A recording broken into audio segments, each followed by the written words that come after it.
The slap came so fast I didn't see it. I just felt it. The crack of his palm against my cheek. The white burst behind my eyes.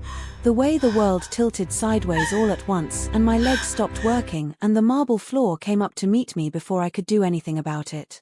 I hit the ground hard. Both knees first. Then my hands. The folder of prenatal records exploded out of my grip and scattered across the lobby floor, white pages sliding everywhere, my baby's heartbeat measurements and growth charts fanning out across the marble like they meant nothing. Like she meant nothing. Like I meant nothing. My ears were ringing. My cheek was on fire. And the only thought in my head, above the pain, above the shock, above the ringing, was her. My hand found my stomach before I found my voice. Pressed flat against the curve of her. 32 weeks. 32 weeks and I was on a lobby floor and he had just. Get up. Ethan's voice above me. Controlled. Quiet. The voice he saved for when he'd already decided on an outcome and was managing the remaining steps. Get up right now, Scarlett. Don't make this worse than it has to be. I couldn't get up. My arms were shaking. My vision was still sparking at the edges. Around me the lobby of Meridian Tower had gone completely, utterly still, conversations dead, footsteps frozen, someone somewhere making a sound that was not quite a word. Nobody moved. They never move. They stood with their phones and their briefcases and their Tuesday afternoons and they watched and they did not move and I was alone on that floor the way I had always been alone in these moments. The world going on around me like my pain was weather. Like my body on the ground was something to step around on the way to somewhere else. 50 people in that lobby. Not one of them moved. Get up. He crouched down. His hand came toward my arm. Don't. The word tore out of me. Raw. From somewhere below fear. Don't touch me. Don't touch me, Ethan. Scarlett. Softer now. That pivot he always made, from hard to soft, from monster to man, the whiplash of it that used to confuse me and didn't confuse me anymore. You made me do that. You know you made me. The lobby doors opened. Footsteps. Not shuffling. Not uncertain. Footsteps with a quality that was felt before it was heard, measured, deliberate, the specific cadence of men who always know where every exit is before they need to know. The kind of footsteps that make a room pay attention without knowing why. I looked up from the floor.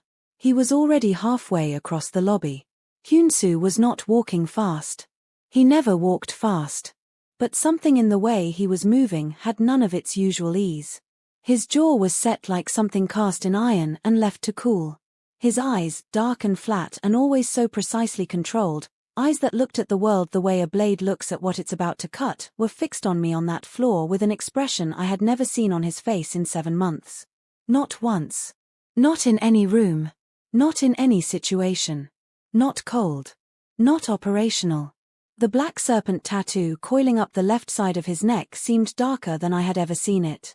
The dense ink covering both his forearms, intricate and dark and deliberate, the markings of a man who had made permanent decisions about who he was and wanted the world to be able to read them, all of it looked different when he was like this.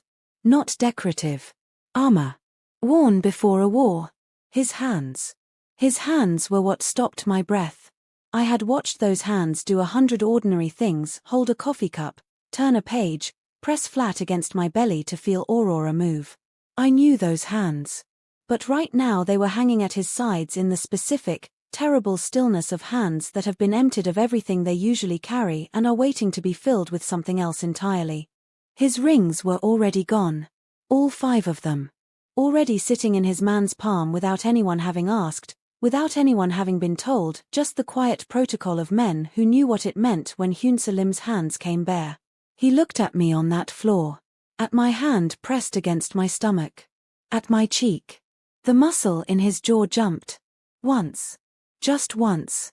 The only visible signal of what was happening underneath, and it was the most frightening thing in that lobby on that Tuesday afternoon, more frightening than Ethan crouching 2 feet from my face, more frightening than anything I had encountered in 5 years of marriage to a violent man. Because Ethan's anger had always been loud. Performed. It needed an audience and volume and it fed on fear like fuel. What was on Hyun-Soo's face right now was nothing like that. It was silent. It was total. It was the specific, focused fury of a man who has already decided what happens next and is simply walking toward it. The fury of a man for whom violence is not a loss of control but a precise and considered tool, and who has just identified something that requires it. He stopped in front of Ethan, looked down at him, and said it. Quiet. Absolute. Each word placed like something that could not be taken back and was not meant to be. She's mine now. If you are watching this right now, wherever you are in the world, hit that like button and drop your city in the comments, because what happened next in that lobby I need you to see. Every single second of it. Ethan looked up. Made his calculation. The chin that had never once gone down in 32 years of taking what he wanted came up. And he opened his mouth. Hyun-Soo's hand closed around his collar. One movement. Not rushed. Not explosive. The controlled efficiency of a man who has done this before and found the fastest, most precise way to do it, like a surgeon who has performed the same procedure so many times that it requires no thought, only execution. He pulled Ethan off the ground. You hit her. The voice was almost gentle. Almost. The way the surface of very deep water is almost calm, everything beneath it moving fast and cold and permanent. She is pregnant with my child. He pulled Ethan closer until there was nothing between their faces but the last warning Ethan Webb was ever going to receive in his life. And you put her on the ground. Ethan grabbed at his wrist. Get your. Look at me. Hyun-Soo's voice dropped so low that only Ethan could hear it. Whatever he said, I never knew the exact words, never asked, understood I didn't need to. I watched Ethan's face receive it. Watched the color go. Watched the certainty, that lifelong, bedrock certainty of a man who has never once been made to feel the full consequence of what he does, drain out of him the way water drains, completely and without leaving anything behind. His hands dropped from Hyun-Soo's wrist. I didn't, Ethan started. I didn't know she was. I know. 2 words. No inflection. No heat. No performance. That was what made them so final. One of Hyun-Soo's men was beside me, one hand extended, lifting me carefully from the floor with the efficiency of someone who had been given a specific instruction about how I was to be treated and intended to follow it to the letter. I got to my feet. My legs unsteady. My cheek throbbing. My daughter moving in those agitated circles, paying attention, registering, filing it away in whatever place unborn people store their earliest knowledge of the world. I pressed my hand flat against my belly. I know, baby, I thought. I know. Almost over.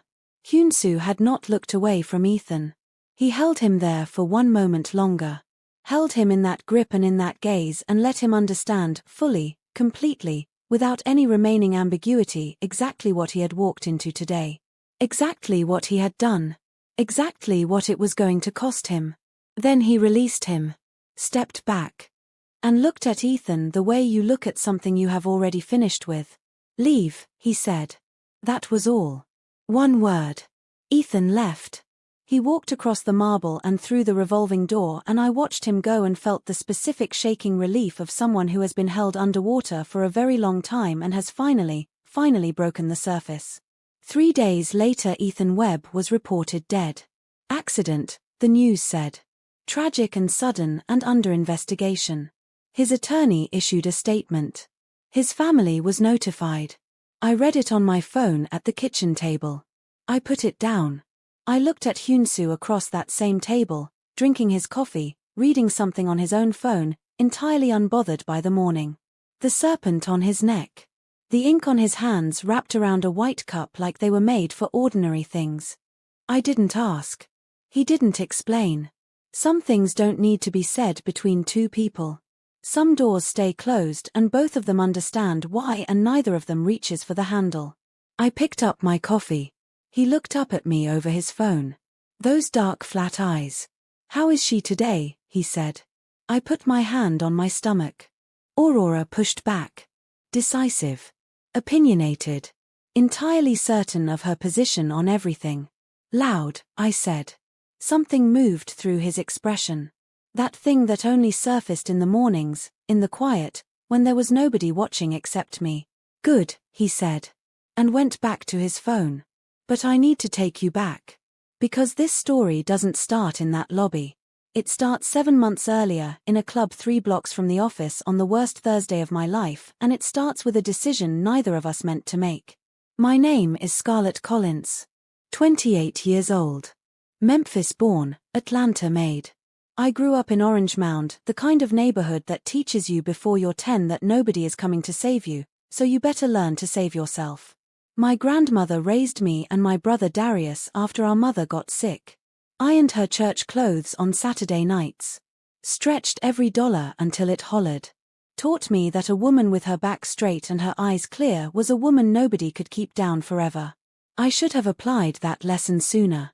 I met Ethan Webb at 23 and believed, for almost 3 years, that he was the man my grandmother's God had set in my path. He was 30. Successful.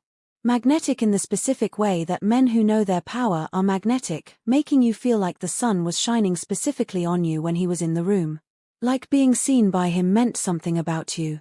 What I didn't understand then was that attention and control can look identical from the outside. That a man who notices everything about you isn't always doing it because he loves you. Sometimes he's doing it because he's building a map. And maps have one purpose, to help you find your way back to something you believe belongs to you. The first time Ethan hit me we had been together 14 months. He held me for 3 hours afterward and cried. I believed him. 6 months later I believed him again.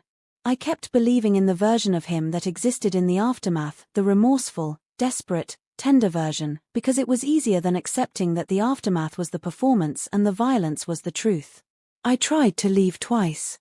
He found me both times. By the second time I had stopped believing I was worth going the distance for. Then I found out I was pregnant. I left that same night.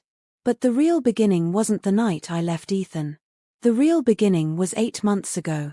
The night everything ended and everything else started without me having any say in the order of operations. It was a Thursday. I left Ethan for the last time at 11 p.m. with a split lip, a duffel bag, and the particular clarity that only comes when you have run completely out of reasons to stay. No plan. No destination. Just the knowledge that if I went back inside that apartment one more time I was never going to leave it the same way again. I drove for 40 minutes with nowhere to go. I ended up outside a club 3 blocks from Lim Global, the company where I worked in marketing, 3rd floor, head down, no questions about the men in black suits on the executive level who moved through the building like they owned the air. I had never met the man who actually owned everything. That Thursday night I just needed somewhere to be that wasn't my car. I went inside. I ordered 1 drink. I did not intend to order a second. I didn't know that across the same club, in a private booth behind a door most people didn't know existed, Hyun-Soo Lim was doing something he almost never did. Drinking. Not socially. Not strategically. Actually drinking, the kind that happens when a man who controls everything has spent a week being reminded of how much he can't. His grandfather had called that afternoon with one of his suggestions. The old man used the word suggestion the way other people use the word order, about legacy, about bloodlines, about the fact that Hyun-Soo was 35 years old and had given the organization everything and himself nothing. He ended the call and went straight to the club and told his men to give him 2 hours. He was on his 4th drink when one of them opened the private door and told him there was a woman at the bar he might want to see. He almost said no. He looked instead. I was in a booth in the back. Duffel bag on the seat beside me. Split lip I kept touching like I was still surprised by it. 3 empty glasses in front of me and the eyes of a woman who had made a catastrophic and necessary decision on the same night and was somewhere in the middle of processing both. Something about that stopped him. He didn't know what made him cross the room. The drinks had softened the edges of his judgment in a way he didn't usually allow. He crossed the room anyway and sat down across from me, and I looked at him with those eyes and didn't recognize him at all, and somehow that was the thing that made him stay. I had no idea who he was. In his world everyone always knew. The tattoos. The name. The specific quality of the space that formed around him wherever he went. Everyone always knew and adjusted accordingly. I looked at him like he was simply a man who had sat down across from me in a club, and I was too tired and too sad and too many drinks in to decide whether that was a problem. He found it unexpectedly, completely like oxygen. The rest of the night existed in the soft-edged logic that belongs to too many drinks and too much pain and two people who had both, for different reasons, stopped being careful. He woke up before I did. Took one look at the situation. At the woman asleep in his bed. At the duffel bag on his floor. At the split lip on my face. Shabal. The curse came out under his breath before he could stop it. He pressed the heel of his hand against his eyes. His head was pounding. His judgment had apparently taken the night off without filing the appropriate paperwork. He crossed to the window and looked out at the city and said it again, quieter. Shabal. Then his phone rang. His grandfather. Calling at 6 a.m. Hyun-Soo stared at the screen. His grandfather had people everywhere in the club, in the building, probably in the walls. The old man had been making arrangements since before Hyun-Soo could walk and had never once made one that didn't serve a purpose he'd identified 3 moves ahead. He let it ring. Looked at the sleeping woman. Looked at the phone. "You interfering old man," he said quietly. Not into the phone. Just to the room. To the grandfather who had spent 40 years running the organization and 35 years deciding that Hyun-Soo's personal life was an extension of it. "I see your hand in this." He answered on the last ring. "Grandfather. Good morning." The old man's voice was warm. Unbothered. The voice of someone who had slept very well. "How are you feeling? Like you owe me an explanation." A pause. Then something almost like a laugh. "I owe you nothing.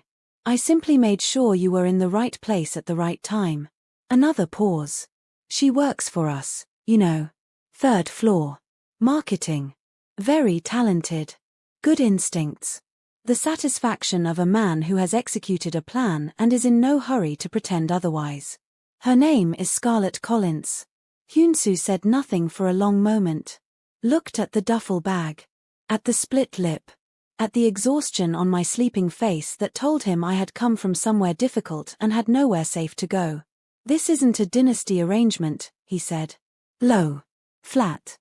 "Of course not," his grandfather said pleasantly. "It's simply a meeting that needed to happen. The rest is up to you." He ended the call. When I woke up he was already dressed. He told me who he was. I watched the color leave my own face in the reflection behind him. I said I would resign. He said I wouldn't. I asked why. He said because what happened was not my fault and he didn't punish people for his grandfather's interference. I looked at him for a long time. Then I went to work on Monday like nothing had happened. 6 weeks later I came to his office and closed the door and told him I was pregnant. He stood up. Came around the desk. Stopped in front of me. "She's mine," he said. "We don't know it's a girl," I said. "She's mine," he said again. Like that was the only part that required a response. "And so are you. If you'll allow it." I stood in his office with the Atlanta skyline behind him and the test still in my bag and something quietly rearranging itself in my chest. I thought about a grandfather who had arranged a meeting and a man who had woken up cursing and apologized and been honest about every single part of it. I thought about the way he said she's mine not as ownership. As a decision. The way he said everything that had already been decided. I believed him. I need to tell you what Hyun-Soo Lim actually was. Because what he was and what he became to me are different things and both of them are true. He ran the Lim organization, which was the polite name for something that had several less polite names depending on who you asked and whether they wanted to keep talking afterward. Private security. Import logistics. The infrastructure behind the infrastructure of half of Atlanta's economy. He had inherited something from his father at 22 and turned it into something his father had never imagined by 35. He was not a safe man. The serpent on his neck wasn't a decoration. The ink covering both forearms in patterns that had taken years and meant things in specific rooms to specific people, not decoration.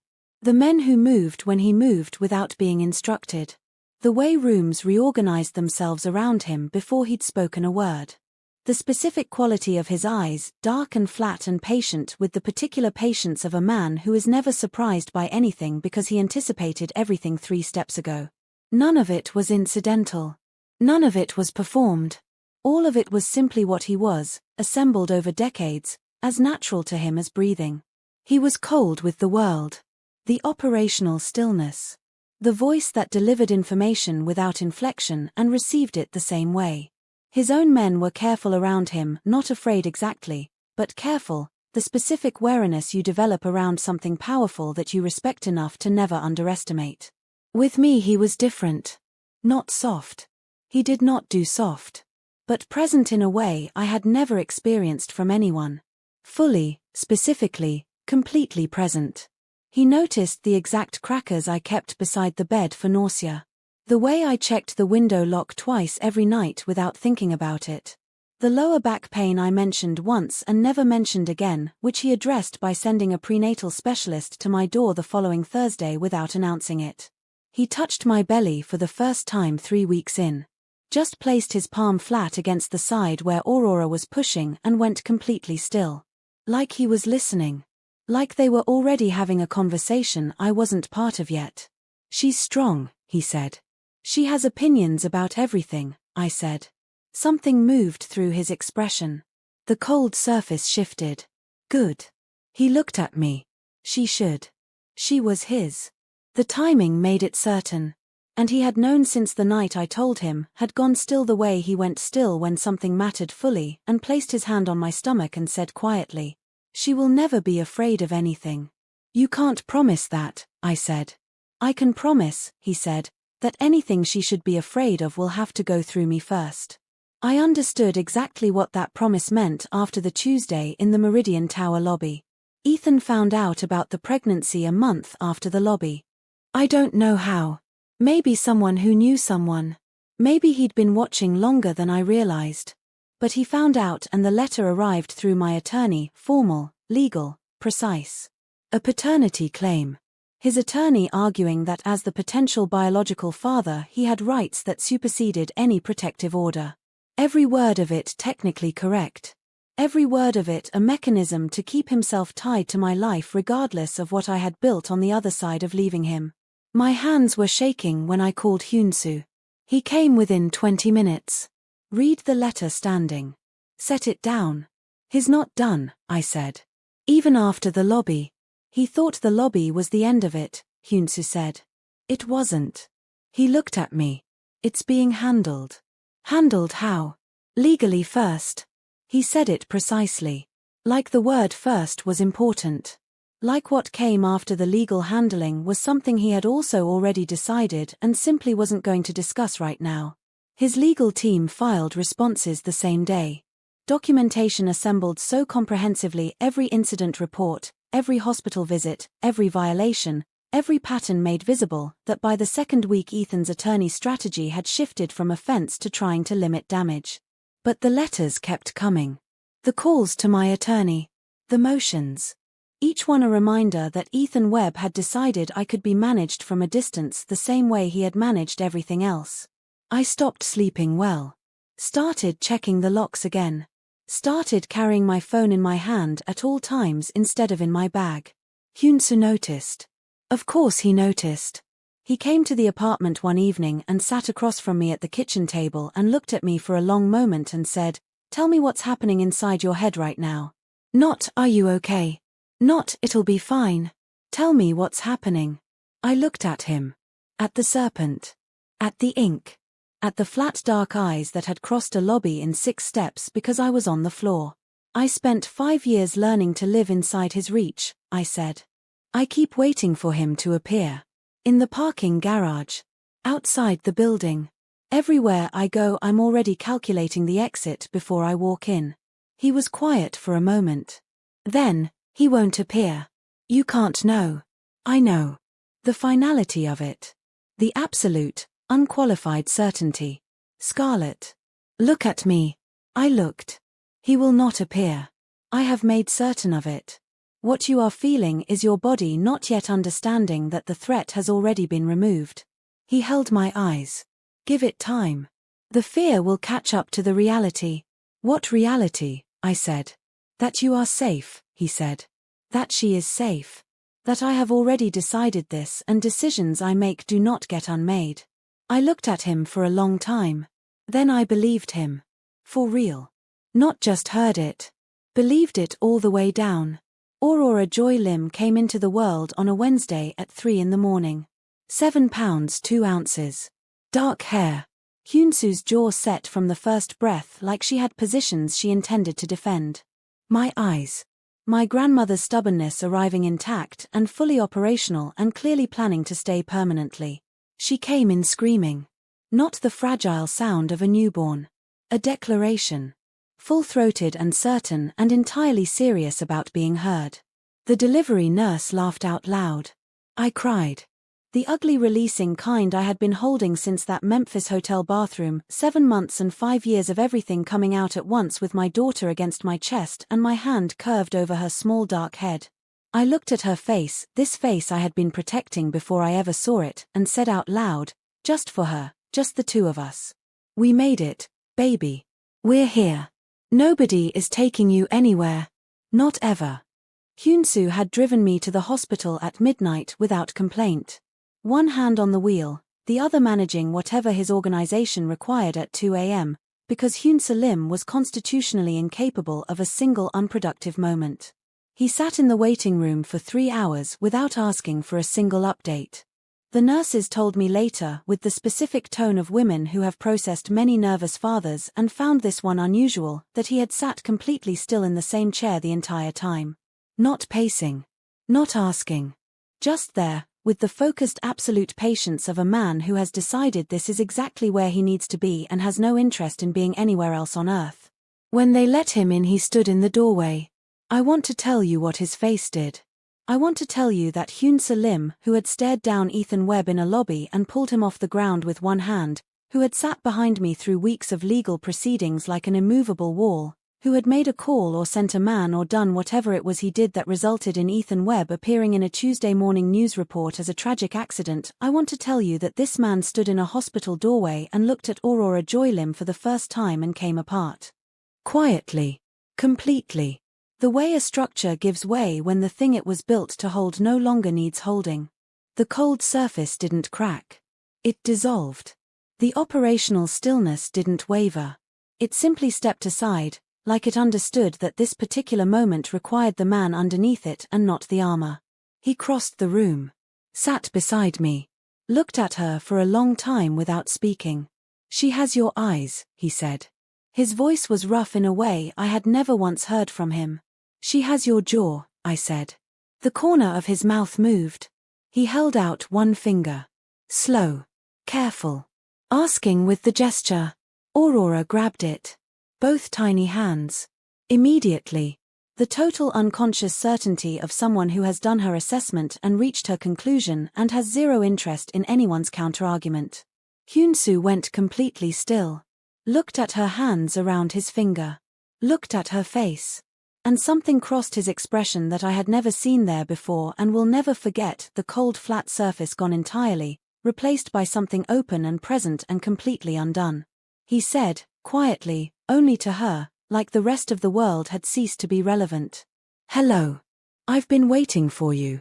3 months later on a Sunday morning he came to our apartment with coffee and a box he set on the kitchen table without ceremony or explanation. He crouched to Aurora first. Always.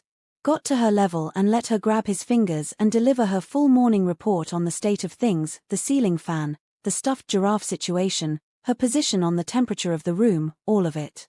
He listened to every word with the seriousness it deserved. Received it. Filed it. Then stood. Handed me my coffee. Stood with his hands in his pockets and that particular stillness, the one I knew now, the one that meant something was costing him something to say. I've been practicing this, he said. Practicing what? Asking. A confession. Simple and plain. I don't ask. I decide and I move forward. You taught me that with you it has to be asked. That the only right way to do this is to ask. His jaw shifted. So I'm asking. I looked at the box. Open it, he said. Inside was a ring. Deep green jade in platinum.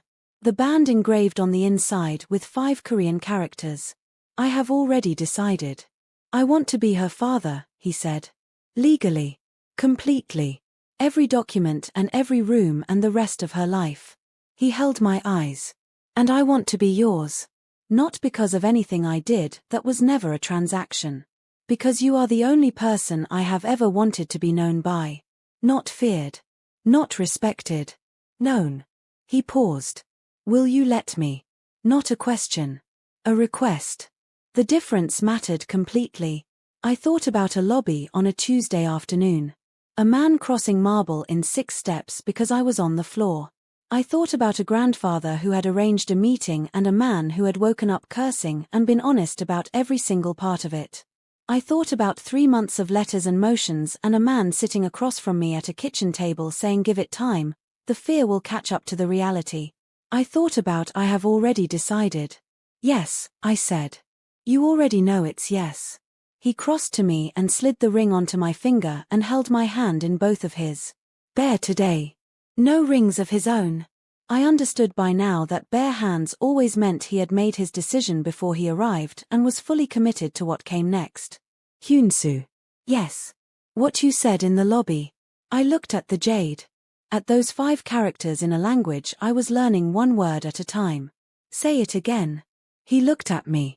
And said it the way he had said it the first time, quiet and final and carrying the full weight of a man who does not say things he doesn't mean and has never once needed to say anything twice. She's mine now.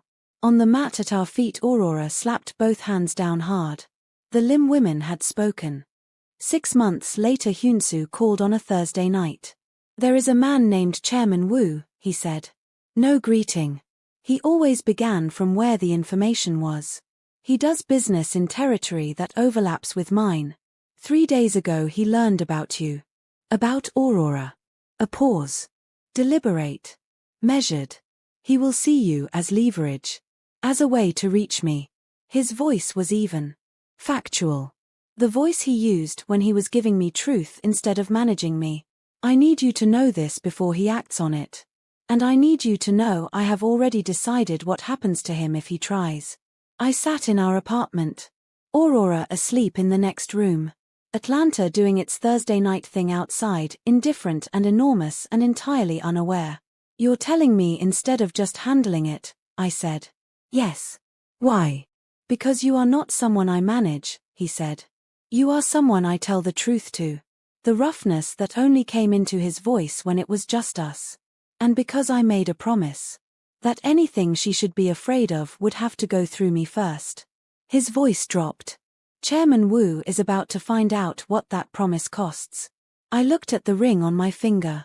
At the jade. At 5 characters that said exactly what they meant. I thought about Ethan Webb and a Tuesday morning news report. I thought about some doors staying closed. I thought about a man who had woken up cursing in a penthouse and decided anyway. Go, I said. Come home after. That small exhale. The only undisciplined thing he ever did. I'll be home before she wakes up, he said. He came through the door at 5:47 in the morning. Still in his jacket. Sat on the edge of the couch and looked at me with those dark steady eyes and said 1 word. Done. I handed him coffee. Sat beside him. We watched the morning come through the window, Atlanta waking up outside, enormous and indifferent and beautiful, while Aurora slept in the next room with her father's jaw set and her mother's eyes and absolutely no idea what her father had spent the night ensuring she would never have to face. After a while he took my hand. The one with the jade ring. Held it the way he held everything that mattered, like he understood exactly what it weighed and had decided a long time ago it was exactly the right thing to be carrying. Is she safe? I asked. Yes. No hesitation. Are we safe? He looked at me. I have already decided that, he said quietly. That's what the ring says. In the next room Aurora woke up. 1 sharp declarative note announcing that she had rested, she had opinions, and she was ready for the day's proceedings to begin immediately. Hyun-Soo stood without being asked. Of course he did. I sat in my kitchen in the early morning with jade on my finger and Atlanta outside my window and the most dangerous man I had ever loved walking into the next room to say good morning to our daughter with the full seriousness her commentary deserved. She was his. We both were. Not the way Ethan had meant it when he used those words. Not ownership. Not possession. Not the language of a man who confused love with control and claim with connection. The way it was engraved on the inside of a jade ring. The way a man crosses a lobby in 6 steps because the woman carrying his child is on the floor. The way you say a thing once, quietly, with bare hands and flat dark eyes, and mean it for the rest of your life. She's mine now. And Scarlett Collins had never, not once, not for a single day in 28 years, been more free. If this story reached somewhere real inside you, drop a comment right now and tell me what moment stopped you. The lobby floor. The hospital chair. The ring. The Thursday night call. Tell me which moment hit you hardest. And drop your city because this community is worldwide and I feel every single one of you riding through these stories with me. Subscribe right now because Hyun-Soo and Scarlett's story is not over. Chairman Woo has been warned. But warned men are dangerous men. And what he is willing to do to get to the most dangerous man in Atlanta through the woman and the child he loves, you are not ready for it. Part 2 is coming and I promise you it is going to be darker, more dangerous, and more intense than anything you just watched. Turn on your notifications. Do not miss what happens next.